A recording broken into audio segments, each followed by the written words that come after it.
ಎಲ್ಲರಿಗೂ ನಮಸ್ಕಾರ. ಶ್ರೀ ಕನ್ಯಕಾ ಪರಮೇಶ್ವರಿ ಪುರಾಣ ಅಧ್ಯಾಯ 40. ಕಳೆದ ಅಧ್ಯಾಯದಲ್ಲಿ ನಾವು ಏನರ ಬಗ್ಗೆ ತಿಳ್ಕೊಂಡಿದ್ದೀವಿ ಸ್ನೇಹಿತರೆ? ಒಮ್ಮೆ ಅದರ ಬಗ್ಗೆ ಯೋಚಿಸಿದ್ರೆ, ಅಮ್ಮನವರು ವೈಶ್ಯ ಕುಲದಲ್ಲಿ ಮದುವೆಗಳು ಯಾವ ರೀತಿ ಜರುಗಬೇಕು, ಮದುವೆಗೆ ಅರ್ಹರಾದವರು ಎಂಥವರು, ಸೋದರ ಸಂಬಂಧ ಅಂದರೆ ಒಂದೇ ಫ್ಯಾಮಿಲಿಯಲ್ಲಿ ಕೊಟ್ಟು ತೆಗೆದುಕೊಳ್ಳುವಂಥದ್ದು, ಈ ಥರದ್ದೆಲ್ಲ ಸಾಧ್ಯನಾ, ಮಾಡ್ಬೋದಾ, ಆಗುತ್ತೆ ಇಲ್ಲ ಅನ್ನೋದ್ರ ಬಗ್ಗೆ ಹೇಳಿದ್ದಾರೆ ಅಲ್ವಾ. ಅವರು ಕುಲಂಕುಷವಾಗಿ ಯಾವ ರೀತಿ ಹೇಳಿದ್ದಾರೆ, ಅಣ್ಣ ತಮ್ಮಂದರಿಗೆ ಒಬ್ಬಳೇ ಸೋದರಿ ಇದ್ದ ಪಕ್ಷದಲ್ಲಿ ಅವರೊಂದಿಗೆ ಆಕೆಯೂ ಆಸ್ತಿಯಲ್ಲಿ ಭಾಗಾರ್ಹಳಾಗ್ತಾಳೆ, ಅಕ್ಕ ತಂಗಿಯರು ಬಹಳ ಜನರಿದ್ದಾರೆ, ಆಸ್ತಿಯಲ್ಲಿ ಭಾಗ ಕೊಡಬೇಕಿಲ್ಲ, ಈ ಥರ ಬಹಳಷ್ಟು ವಿಷಯಗಳನ್ನ ತುಂಬ ಚೆನ್ನಾಗಿ ತಿಳಿಸ್ಕೊಟ್ಟಿದ್ದಾರೆ ಅಲ್ವಾ. ಅಮ್ಮನವ್ರು ಏನೇನ ವೈಶ್ಯ ಕುಲದವರಿಗೆ ಹೇಳಿದ್ರು ಅನ್ನೋದನ್ನ ಲೇಖಕರು ತಿಳಿಸ್ಕೊಟ್ಟಿದ್ದಾರೆ. ಈ 40ನೇ ಅಧ್ಯಾಯದಲ್ಲಿ ಏನರ ಬಗ್ಗೆ ಹೇಳ್ತಾ ಇದ್ದಾರೆ ಅಂದ್ರೆ, ಅಗ್ನಿ ಪ್ರವೇಶಕ್ಕೆ ಸಿದ್ಧರಾದ ವೈಶ್ಯರ ಹತ್ತಿರಕ್ಕೆ ಶಿವಪ್ರೇರಣೆಯಿಂದ ಸಾಲಂಕಾಯನರು ಬರುವುದು, ಋಷಿಗಳ ಹೆಸರು ಗೋತ್ರಗಳನ್ನು ಹೇಳುವುದು, ಶಾಪ ಕಾರಣವನ್ನು ತಿಳಿಸುವುದು. ಆ ವೃದ್ಧ ವೈಶ್ಯರು ಸೋದರಿಕೆ ಧರ್ಮವನ್ನು ಆ ಬಾಲವೈಶ್ಯರಿಗೆ ಉಪದೇಶಿಸಿ ಸಂತುಷ್ಟ ಹೃದಯರಾಗಿ ಗೋತ್ರದಲ್ಲಿ, ಆಚಾರ್ಯನಲ್ಲಿ, ದೇವರಲ್ಲಿ, ಮಾನದಲ್ಲಿ, ಸಂಪತ್ತಿನಲ್ಲಿ ಆಸಕ್ತರಾದರು. ಬ್ರಹ್ಮನ ತೊಡೆಯಿಂದ ಜನಿಸಿದ ಶ್ರೇಷ್ಠರಾದ ವೈಶ್ಯರು ದೇಹತ್ಯಾಗಕ್ಕಾಗಿ ಮಾಡಬೇಕಾದ ಅಂತ್ಯ ಮಂಗಳ ಸ್ನಾನ, ಅದಕ್ಕೆ ತಕ್ಕ ವಸ್ತ್ರಧಾರಣೆ, ಗಂಧಲೇಪನೆ, ಪುಷ್ಪಾಹಾರ, ಭೂಷಣಾದಿ ಧಾರಣೆ, ಅನೇಕ ದಾನ ಕಾರ್ಯ ಮುಂತಾದವು ಮಾಡಿ ನಗರೇಶ್ವರ ಸ್ವಾಮಿಗೆ ನಮಸ್ಕರಿಸಿ ವಿಂಧ್ಯವಾಸಿನಿಯನ್ನು ಪೂಜಿಸಿದ ಜನಾರ್ದನನಾದ ಲಕ್ಷ್ಮೀಪತಿಯನ್ನು, ಕೋನಕಮಲಾದೇವಿಯನ್ನು ಧ್ಯಾನಿಸಿ ಸಂತಸದಿಂದ ಭಾಸ್ಕರಾಚಾರ್ಯರನ್ನು ಪೂಜಿಸಿ ಅವರ ಅಣತಿಗಾಗಿ ಪ್ರಾರ್ಥಿಸಿದರು. ಭಾಸ್ಕರಾಚಾರ್ಯರು ಆ ವೈಶ್ಯವೃದ್ಧರನ್ನು ನೋಡಿ ಬ್ರಾಹ್ಮಣರ ಆಜ್ಞೆಯಂತೆ ನೀರಿನಲ್ಲಿ, ಅಗ್ನಿಯಲ್ಲಿ, ಗಿರಿ ಶಿಖರದಿಂದ ನಿರಾಹಾರವಾಗಿ ಪರಿಶುದ್ಧ ಸ್ಥಳದಲ್ಲಿ ದರ್ಭಾಸನಿಯಾಗಿಯೂ ದೇಹ ತ್ಯಾಗವನ್ನು ಮಾಡಿದರೆ ಅಧಿಕ ಪುಣ್ಯ ಪ್ರಾಪ್ತಿಸುವುದು ಎಂದು ನುಡಿದು ಕ್ಷಣಕಾಲ ಯೋಚಿಸಿ ಯಾವುದು ಮಾಡಬೇಕಾದುದೋ ಅದನ್ನು ನನ್ನಿಂದ ಮಾಡಲ್ಪಟ್ಟಿದೆ ಎಂದು ಮತ್ತೆ ಆ ವೈಶ್ಯರನ್ನು ನೋಡಿ ನೀವು ನಿಮ್ಮ ಗೋತ್ರಗಳನ್ನು ಲೆಕ್ಕ ಮಾಡಿರಿ ಎಂದರು. ಅಷ್ಟರಲ್ಲಿ ಸಾಲಂಕಾಯನ ಮುನಿಶ್ರೇಷ್ಠನು ಶಿಷ್ಯರೊಡನೆ ಅಲ್ಲಿಗೆ ಬಂದನು. ಆ ವೈಶ್ಯರು ಸಾಲಂಕಾಯನ ಮುನಿಯನ್ನು ಅಂಜಲಿಬದ್ಧರಾಗಿ ಎದುರುಗೊಂಡು ಸಂತೋಷದಿಂದ ಅವರನ್ನು ಸುಖಾಸನದಲ್ಲಿ ಕೂಡಿಸಿ ಅರ್ಘ್ಯಪಾದ್ಯಾದಿಗಳಿಂದ ಪೂಜಿಸಿ ಕುಶಲವನ್ನು ಕೇಳಿದರು. ನಂತರ ರಾಜನ ವೃತ್ತಾಂತವನ್ನು, ದುಷ್ಟ ಸ್ವಭಾವವನ್ನು ತಿಳಿಸಿ 102 ಗೋತ್ರದವರು ದೇಹತ್ಯಾಗ ಮಾಡಲು ನಿಶ್ಚಯಿಸಿದರು. ಋಷಿವರ್ಯ, ಈಗ ನಿಮ್ಮ ದರ್ಶನದಿಂದ ಕೃತಾರ್ಥರಾದೆವು, ನಾವು ಧನ್ಯರು, ಕೃತಾರ್ಥರಾದೆವು ಎಂದು ನುಡಿದರು. ನಿರ್ಮಲ ಚಿತ್ತರಾದ ಆ ವೈಶ್ಯರ ಮಾತುಗಳನ್ನು ಕೇಳಿ ಸಾಲಂಕಾಯನರು ಸಂತುಷ್ಟರಾಗಿ, ಓ ವೈಶ್ಯರೇ, ನಿಮಗೆಲ್ಲ ಒಂದು ರಹಸ್ಯವನ್ನು ಹೇಳುವೆನು, ಕೇಳಿರಿ. ಇದನ್ನು ಎಂದೆಂದಿಗೂ ರಹಸ್ಯವಾಗಿ ಕಾಪಾಡಿರಿ. ವೈಶ್ಯ ಸಂತತಿಗೆ ಅಗ್ನಿಪ್ರವೇಶ ಒದಗುವುದು, ಅನಂತರ ಗೋತ್ರಗಳು ಪ್ರಾಕೃತವಾಗುವುವು, ವೇದ ಕರ್ಮಗಳೆಲ್ಲ ಪುರಾಣೋಕ್ತ ವಿಧಾನಗಳಾಗುವುವು. ಪೂರ್ವದಲ್ಲಿ ದೇವನಾದ ಈಶ್ವರನೇ ಹೀಗೆ ನಿರ್ಣಯಿಸಿದ್ದಾನೆ. ಹಿಂದೆ ಕ್ಷೀರಸಮುದ್ರ ಮಥನದಲ್ಲಿ ಕಾಲಕೂಟ ವಿಷದೊಂದಿಗೆ ಹುಟ್ಟಿದರೂ ಅಮೃತವು ಹೇಗೆ ಭಿನ್ನವೆನಿಸಿತೋ ಹಾಗೆಯೇ ವೈಶ್ಯವರ್ಣವೆಂಬ ಸಮುದ್ರ ಮಥನದಿಂದ ವಂಶ ಪಾವನಕರವಾದ 102 ಗೋತ್ರಗಳು ಬೇರ್ಪಟ್ಟಿವೆ. ಪೂರ್ವದಲ್ಲಿ ರಾಧಾಖ್ಯ ಮನ್ವಂತರದಲ್ಲಿ ವೈಶ್ಯರು ಬ್ರಹ್ಮನ ತೊಡೆಯಿಂದ ಜನಿಸಿ ಮತ್ತೆ ವ್ಯವಸ್ವತ ಮನುವಿನ ಕಾಲದಲ್ಲಿ ಗೋಕರ್ಣದಲ್ಲಿ ಹುಟ್ಟಿದರು. ಅವರ ವಂಶ ಪರಂಪರೆಯಿಂದ ಸಾತ್ವಿಕರಾಗಿ ನೀವು ಜನಿಸಿದಿರಿ. ಯಾವ ವೈಶ್ಯರು ಭ್ರಷ್ಟರಾದರೋ ಅವರು ತಾಯಸಾಂಶದಲ್ಲಿ ಹುಟ್ಟಿ ಮಧ್ಯ ಮಾಂಸರತರಾಗಿ ಅನೇಕ ಭಾಷೆಗಳಿಂದ ಕೂಡಿ ಸಕಲ ದೇಶಗಳಲ್ಲಿ ವೇದೋಕ್ತ ಧರ್ಮವನ್ನಾಚರಿಸುತ್ತಾ ಋಷಿಗೋತ್ರಗಳೊಂದಿಗೆ ಋಷಿಗೋತ್ರಗಳೊಂದಿಗೆ ನಾವು ವೈಶ್ಯರೆಂದು ಹೇಳಿಕೊಳ್ಳುತ್ತಾ ಇದ್ದಾರೆ. ಆದ ಕಾರಣ ಅವರಿಂದ ಬೇರ್ಪಡಿಸುವುದಕ್ಕಾಗಿ ಪ್ರಾಕೃತ ನಾಮಗಳುಳ್ಳ ಗೋತ್ರಗಳನ್ನೂ ಪುರಾಣೋಕ್ತವಾದ ಕರ್ಮಗಳನ್ನೂ ಏರ್ಪಡಿಸಬೇಕಾಯಿತು. ಓ ವೈಶ್ಯರೇ, ಕೀರ್ತಿಕನ್ಯೆಯ ವಿವಾಹ ಸಂದರ್ಭದಲ್ಲಿ ನಂದೀಶ್ವರನು ಯಾವ ಯಾವ ಧರ್ಮಗಳನ್ನು ಹೇಳಿದನೋ ಅವೇ ಧರ್ಮಗಳನ್ನು ಇಂದಿಗೂ ಪಾಲಿಸಿರಿ. ವಿವಾಹ ಮೊದಲಾದ ಸಕಲ ಕರ್ಮಗಳನ್ನು ನಿಪುಣ ಬ್ರಾಹ್ಮಣೋತ್ತಮನಾದ ಭಾಸ್ಕರಾಚಾರ್ಯನು ತಿಳಿಯಪಡಿಸುವನು. ನಿಮ್ಮ ಗೋತ್ರಗಳು ಪಾವನವಾಗುತ್ತವೆ. ಹಾಗಾಗದಿದ್ದರೆ ನಿಮಗೆ ಕೈಲಾಸವು ಹೇಗೆ ಪ್ರಾಪ್ತಿಸುವುದು? ಈಶ್ವರಾಜ್ಞೆಯಂತೆ ನಾನು ಈ ವಿಷಯವನ್ನು ನಿಮಗೆ ತಿಳಿಸಲು ಬಂದ ನಿಮಿತ್ತ ಮಾತ್ರನು ಎಂದನು. ಹೀಗೆ ನುಡಿದ ಮುನಿಯ ಮಾತುಗಳನ್ನು ಕೇಳಿ ಆ ವೈಶ್ಯರು ಹಾಗೆ ಆಗಲಿ ಎಂದು ಅಂಗೀಕರಿಸಿ, ಮಾತಿನಲ್ಲಿ ಚತುರನಾದ ಸಾಲಂಕಾಯನ ಮಹರ್ಷಿಯೇ, ಪ್ರಾಕೃತ ಗೋತ್ರಗಳು ಎಂತಹವು, ಅವುಗಳ ವಿಚಾರವೇನು, ಎಲ್ಲವನ್ನು ದಯಮಾಡಿ ನಮಗೆ ತಿಳಿಸಬೇಕು ಎಂದು ಪ್ರಾರ್ಥಿಸಿದರು.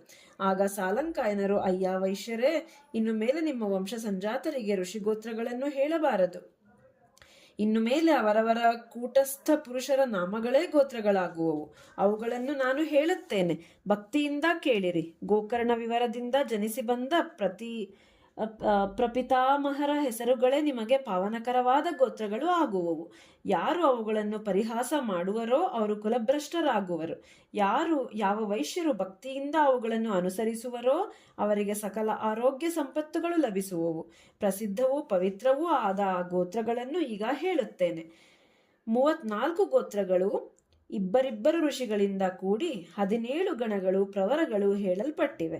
18 ಗೋತ್ರಗಳು ಮೂವರು ಋಷಿಗಳಿಂದ ಕೂಡಿ ಗಣಗಳು ಪ್ರವರಗಳು ಆಗಿವೆ. 4 ಗೋತ್ರಗಳು ಸೇರಿ 1 ಪ್ರವರವಾಗಿದೆ. 10 ಗೋತ್ರಗಳು ಸೇರಿ 1 ಪ್ರವರವಾಗಿದೆ. 77 ಗೋತ್ರಗಳು ಸೇರಿ ಒಬ್ಬೊಬ್ಬ ಋಷಿಯಿಂದ ಕೂಡಿ 77 ಪ್ರವರಗಳು. ಆದರೆ ಭೂತದಲ್ಲಿ ಪಾವನವೆಂದು ಹೇಳಲಾಗಿದೆ. ಗೋತ್ರಗಳೆಲ್ಲ ಸೇರಿ 102 ಪ್ರವರಗಳಾಗಿವೆ ಎಂದರು.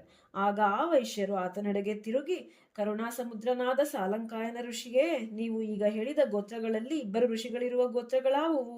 3 ಋಷಿಗಳಿರುವ ಗೋತ್ರಗಳಾವುವು? 4 ಋಷಿಗಳ ಗೋತ್ರಗಳಾವುವು? ಈ ಗೋತ್ರಗಳನ್ನು ಕುರಿತು ವಿಸ್ತರಿಸಿ ಹೇಳಬೇಕು ಎಂದು ಬೇಡಿದರು. ಆಗ ಸಾಲಂಕಾಯನರು ಸಕಲ ಋಷಿ ಸಮ್ಮತರಾದ ರಶ್ಮಿ ಪ್ರಭಾತರು, ಮಾಂಡವ್ಯ ಮದನರು, ಅಂಗೀರಸ ಅಖಂಡರು, ಹಯಗ್ರೀವ ಹಿಡಿಂಬರು, ತುಂದಿಲ ತುಹಿತಹಾರರು, ಶ್ರೀವತ್ಸ ಚರಣರು, ಗಣೇಶ ಕಣ್ವರು, ಕಂದರ್ಪ ಚರಣವೃತರು, ಚಂದ್ರ ತಾಂಡ್ರಕರು, ದೇವಧಾರ್ಮಿಕರು, ಮೈತ್ರೇಯ ಮಂಜುಳರು, ಸನಕ ಸಂದನರು, ನಾರದ ಉರ್ಮುಲರು, ಉದಂಕ ಮನುಗಳು, ಕಲ್ಮಾಶಪಾದ ಕಾಸ್ಯುಗಳು, ಚ್ಯವನ ಜನರು, ದತ್ತಾತ್ರೇಯ ದ್ರಾತ್ರಗಳು ಎಂಬೀ ಋಷಿಗಳು ದ್ವಾರ್ಷ ಗೋತ್ರದವರು. ಇಂತಹ ದ್ವಾರ್ಷ ಗೋತ್ರಗಳಲ್ಲಿ 17 ಪ್ರವರಗಳು ಹೇಳಲ್ಪಟ್ಟಿವೆ. ಈ ಋಷಿ ಗೋತ್ರಗಳಿಗೆ ಪ್ರಾಕೃತ ನಾಮಗಳನ್ನು ಹೇಳುತ್ತೇನೆ, ಕೇಳಿರಿ. ಉದ್ವಾಹ ರವಿಶಿಷ್ಟ ಮನ್ಯುವು, ಮಾನಾಭ, ಅನುಪಾಲ, ಅನುಪಕಲ, ಇಂಚಕ, ಗೊಂಟುಕ, ತುಲಶಿಷ್ಠ, ಶ್ರೀಕಂಠ, ಶ್ರೀಲಕ, ಘಂಟಕ, ಘನಮುಖ, ಚೇಗೋಳ, ಚೇರುಕೋಲಕ, ಘಲಕ, ಪಟ್ಟಣ, ದಯಶಿಷ್ಟ, ವಶಿಷ್ಠ, ಮಿಥುನ, ಮದ್ದಿಕ, ಸನಕ, ಸಾಲಕ, ಊತಶಿಷ್ಟ, ಉತಕುಲ, ಉಪನ, ಉಪಮನ್ಯ, ಕಪಟ, ಕರ್ನಾಟಕ, ಚನ್ನಕ, ಚಾನಕ, ದೊಂತಕ, ದಂತಕ. ಈ 17 ಗೋತ್ರಗಳು ದ್ವಾರ್ಷ ಗೋತ್ರಗಳಿಗೆ ಪ್ರಾಕೃತ ಗೋತ್ರಗಳು. ಈಶ್ವರೇಚ್ಛೆಯಂತೆ ಇವು ಪ್ರಸಿದ್ಧವಾಗುವು. ಇನ್ನೂ 3 ಋಷಿಗಳ ಗೋತ್ರಗಳಿಗೆ 6 ಋಷಿ ಪ್ರವರಗಳು ಹೇಳಲ್ಪಟ್ಟಿವೆ.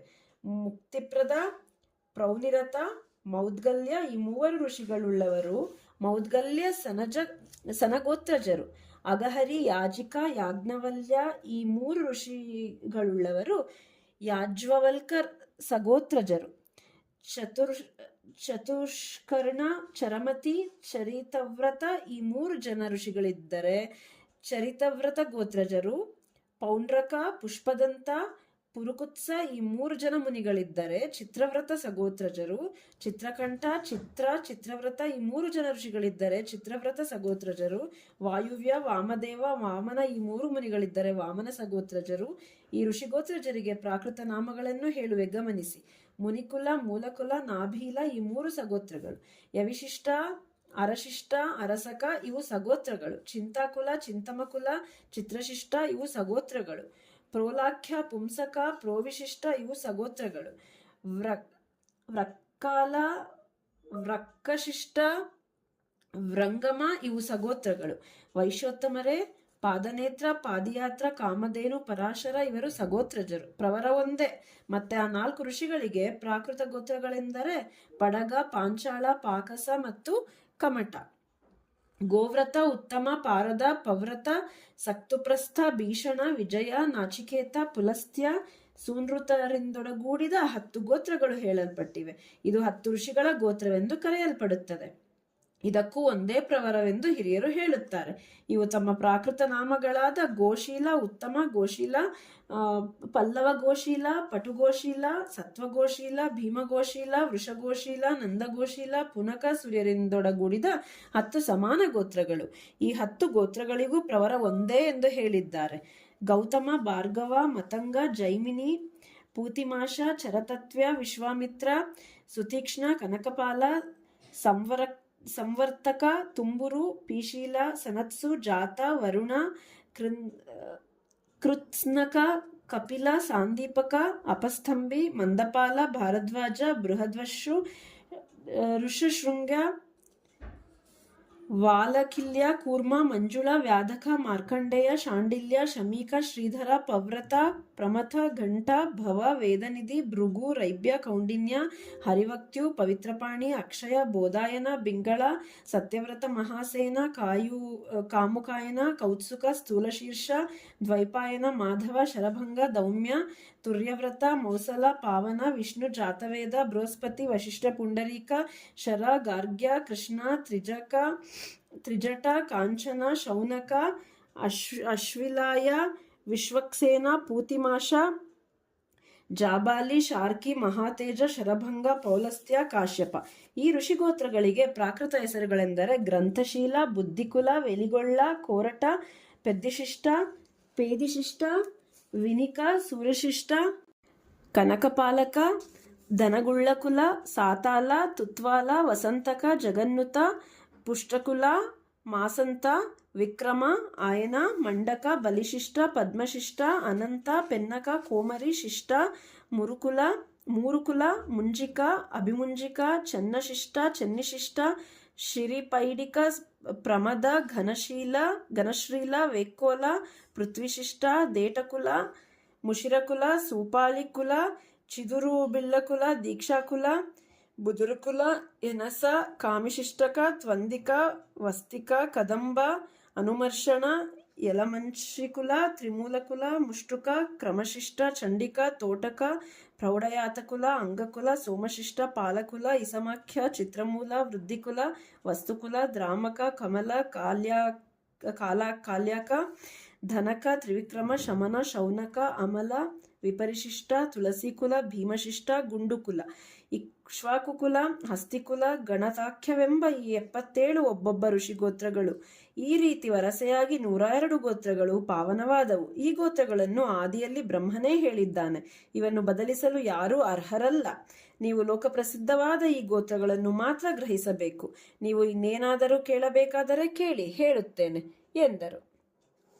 ಸಾಲಂಕಾಯನರ ಮಾತು ಕೇಳಿದ ಆ ಹಿರಿಯರು ಅಂಜಲಿಬದ್ಧರಾಗಿ, ಅಯ್ಯ ಬ್ರಾಹ್ಮಣೋತ್ತಮ, ಯಾವ ಕಾರಣದಿಂದ ನಮಗೆ ಪ್ರಾಕೃತ ಗೋತ್ರಧಾರಣವು ಸಂಪ್ರಾಪ್ತವಾಯಿತು? ದಯಮಾಡಿ ಹೇಳಿ, ನಿಮ್ಮಿಂದ ತಿಳಿದುಕೊಂಡು ನಾವು ಹಾಗೆಯೇ ಮಾಡುವೆವು ಎಂದರು. ಆಗ ಸಾಲಂಕಾಯನರು, ಸಂದೇಹ ಪಡಬಾರದ ವಿಷಯದಲ್ಲಿ ನಿಮಗಿಂದು ಸಂದೇಹ ಪ್ರಾಪ್ತಿಯಾಗಿದೆ. ಈ 102 ಗೋತ್ರಗಳು ಮಾತ್ರ ಪಾವನವಾದವುಗಳು, ಅನ್ಯ ಗೋತ್ರಗಳಲ್ಲ. ಅದಕ್ಕೆ ಕಾರಣವಾದ ಕಥೆಯನ್ನು ಹೇಳುತ್ತೇನೆ, ಕೇಳಿರಿ ಎಂದರು. ಗೋದಾವರಿ ನದಿಯ ಪುಣ್ಯತೀರದಲ್ಲಿ ಲೋಕ ಪಿತಾಮಹನಾದ ಬ್ರಹ್ಮನು ಅಶ್ವಮೇಧ ಯಾಗವನ್ನು ಮಾಡಿದನು. ಆಗ ಅಧಿಕ ತೇಜೋವಂತರಾದ ಬ್ರಾಹ್ಮಣರು, ಕ್ಷತ್ರಿಯರು, ವೈಶ್ಯರು ಗುಂಪು ಗುಂಪಾಗಿ ಉತ್ಸಾಹದಿಂದ ಅಲ್ಲಿಗೆ ತೆರಳಿ ಯಜ್ಞದೀಕ್ಷಿತನಾದ ಬ್ರಹ್ಮನನ್ನು ನೋಡಿದರು. ಸಮಸ್ತ ಲೋಕಾಧಿಪತಿಯಾದ ಬ್ರಹ್ಮನು ಅವರನ್ನು ಕಂಡು, ಓ ಬ್ರಾಹ್ಮಣರೇ, ನಿಮ್ಮ ಗೋತ್ರಗಳೆಷ್ಟು ಎಂದು ಕೇಳಲಾಗಿ, ಪ್ರಭು, ನಮ್ಮ ಗೋತ್ರಗಳನ್ನು ಕೇಳು. ನಮ್ಮ ಗೋತ್ರಗಳು 109, ಪ್ರಸಿದ್ಧವಾದ ಪ್ರವರಗಳು 18 ಎಂದು ದೂರ್ವಾಸರು ಹೇಳಿದರು. ಅನಂತರ ಧನಂಜಯನೆಂಬ ರಾಜನು ನಮಗೆ ಪ್ರವರ ಒಂದೇ, ಗೋತ್ರಗಳು 6 ಮತ್ತೊಂದು ಎಂದು ಹೇಳಿದನು. ಅನಂತರ ಸಮಾಧಿ ಎಂಬ ವೈಶ್ಯೋತ್ತಮನು, ಪಿತಾಮಹ, ನಮ್ಮ ಪ್ರವರಗಳು 102, ಗೋತ್ರಗಳು 612 ಮತ್ತು 102 ಆಗಿವೆ ಎಂದನು. ಆಗ ಬ್ರಹ್ಮನು ವೈಶ್ಯರ ಗೋತ್ರಾಧಿಕ್ಯಕ್ಕೆ ಮೆಚ್ಚಿಕೊಂಡು ಸನ್ಮಾನಿಸಿದನು.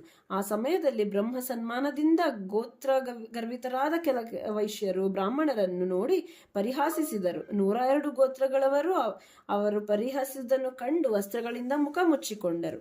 ಮಂದ ಬುದ್ಧಿಯವರಾದ 612 ಗೋತ್ರಗಳವರು ಇನ್ನೂ ಪರಿಹಾಸ ಮಾಡತೊಡಗಿದರು. ಹಾಗೆ ಪರಿಹಸಿಸುತ್ತಿದ್ದ ಆ ವೈಶ್ಯರನ್ನು ಕಂಡು ಕುಪಿತರಾದ ಬ್ರಾಹ್ಮಣರು, ವೈಶ್ಯ ಧರ್ಮದಿಂದ ವೈಶ್ಯರೆಲ್ಲ ಭ್ರಷ್ಟರಾಗಿ ಗೋತ್ರಹೀನರಾಗಲಿ, ಗೋತ್ರ ಗರ್ವದಿಂದ ಪೂಜ್ಯರಾದ ಬ್ರಾಹ್ಮಣರನ್ನು ಅಪಹಾಸ ಮಾಡಿದ ಕಾರಣ ದುರಾತ್ಮರಾದ ನೀವು ಆ ಪಾಪ ಫಲವನ್ನು ಬೇಗನೆ ಅನುಭವಿಸುವಿರಿ ಎಂದು ಆ ದೇವಸಭೆಯಲ್ಲಿಯೇ ಶಪಿಸಿದರು. ಬ್ರಾಹ್ಮಣರ ಈ ಶಾಪವನ್ನು ಕೇಳಿ 102 ಗೋತ್ರಗಳ ವೈಶ್ಯರು ಮಾತ್ರ ಅಂಜಲಿಬದ್ಧರಾಗಿ ಆ ಬ್ರಾಹ್ಮಣರನ್ನು ನಮಸ್ಕರಿಸಿ ಬೇಡಿಕೊಂಡರು. ಅನಂತರ ಆ ಬ್ರಹ್ಮರ್ಷಿಗಳು ಶಾಂತರಾಗಿ, ನಿಮ್ಮ ಗೋತ್ರಗಳ ಮಹರ್ಷಿಗಳ ವಂಶದಲ್ಲಿ ಹುಟ್ಟಿದಾಗ್ಯೂ ಭೂಲೋಕದಲ್ಲಿ ಪ್ರಾಕೃತ ನಾಮದಿಂದ ಕರೆಯಲ್ಪಡುವವು.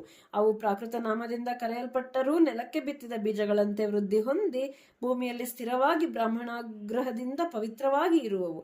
ಕನ್ಯೆಯ ಕಾರಣದಿಂದ ನೀವು ಅಗ್ನಿಪ್ರವೇಶ ಮಾಡುವಿರಿ. ಅಲ್ಲಿಂದ ನಿಮ್ಮ 102 ಗೋತ್ರಗಳು ಬೇರ್ಪಡುವವು. ಯಾವ ವೈಶ್ಯರು ಬ್ರಾಹ್ಮಣರನ್ನು ತಿರಸ್ಕರಿಸಿದರೋ ಅವರು ಭಯದಿಂದ ಪಲಾಯನ ಮಾಡಿ ವೈಶ್ಯವರ್ಣದಿಂದ ಬಹಿಷ್ಕೃತರಾಗುವರು ಎಂದರು. ಹೀಗೆ ನುಡಿಯುತ್ತಿರುವ ಆ ಬ್ರಾಹ್ಮಣರನ್ನು ನೋಡಿ ಆ 612 ಗೋತ್ರಗಳವರು ಕುಲಾಧಿಕ್ಯ ಗರ್ವದಿಂದ ಇನ್ನೂ ಅವರನ್ನು ಅನಾದರಿಸಿ ಪರಿಹಾಸದಿಂದ ತಿರಸ್ಕರಿಸಿದರು.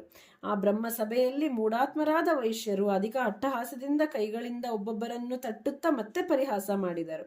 ಆ ಬ್ರಹ್ಮರ್ಷಿಗಳು 612 ಗೋತ್ರಗಳವರನ್ನು ನೋಡಿ, ಅಯ್ಯೋ ಬ್ರಹ್ಮದ್ವೇಷಿಗಳೇ, ತುಚ್ಛರೇ, ಪರರನ್ನು ನಿಂದಿಸುವ ಸ್ವಭಾವದ ನೀವು ವೈಶ್ಯಕುಲದಿಂದ ಭ್ರಷ್ಟರಾಗಿ ಮರ್ತ್ಯರೆನಿಸಿ ಸಕಲ ಕರ್ಮಗಳಿಂದ ಬಹಿಷ್ಕೃತರಾಗಿ ನಿತ್ಯ ಮಾಂಸ ಭುಜಿಸಿ ರಾಕ್ಷಸರಂತೆ ಕ್ರೂರಿಗಳಾಗಿ ದೇಶಗಳಲ್ಲಿ ಸಾಂಕರ್ಯಗೊಂಡು ಚಂಡಾಲರಿಂದಲೂ ನಿಂದಿತರಾಗಿ ಮರ್ಯಾದೆ ಇಲ್ಲದೆ ಕುಲಾಧಮರೆನಿಸಿ ಎಂದು ಶಪಿಸಿದರು.